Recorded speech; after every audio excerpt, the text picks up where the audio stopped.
আচ্ছা, তুমি যে এসএসসি পরীক্ষায় এত ভালো রেজাল্ট করলে, এর পেছনের রহস্যটা কি? না মানে আমার এই রেজাল্টের পিছনে আমার তো চেষ্টা আছেই।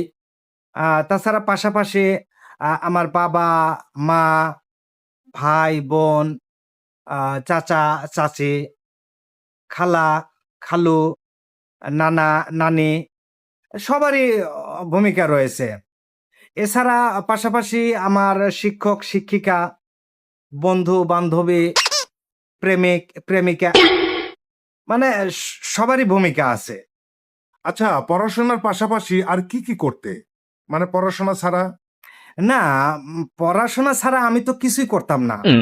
আমি তো দিনে প্রায় 18 থেকে 20 ঘন্টা পড়তাম। মাঝে, মাঝে 25 থেকে 26 ঘন্টাও পড়তাম একদিনে। জীবনে কখনো আমি স্মার্টফোন ব্যবহার করি নাই। বাটন ফোনও ব্যবহার করি নাই। অ্যাকচুয়ালি আমি কোনো ফোনই ব্যবহার করি নাই।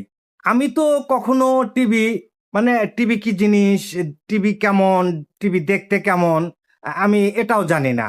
মানে যখন কারেন্ট থাকতো না তখনও পড়াশোনা করতাম। মানে কারেন্টের আলো কখনো আমার পড়াশোনা কেড়ে নিতে পারেনি। কারেন্ট থাকতো না আমি তখনও মোবাইলের টর্চ জ্বালিয়ে টর্চ উপরে ধরে পড়াশোনা করতাম।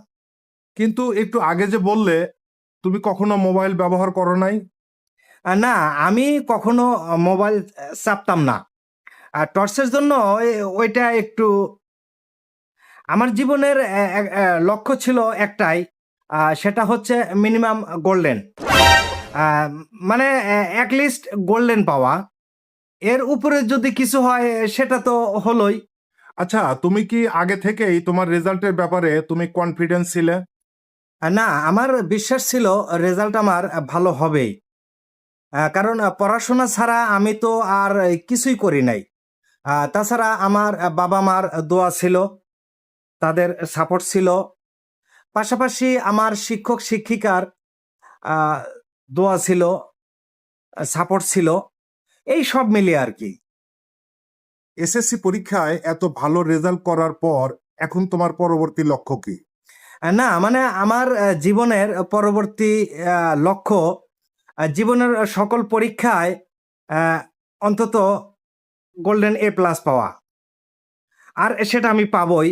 কারণ আমার প্রতি আমার সে বিশ্বাসটা আছে এবং ভার্সিটিতে গিয়েও আমি প্রত্যেকটা সাবজেক্টে এ প্লাস পাবো এ বিশ্বাস আর আমি রাখি।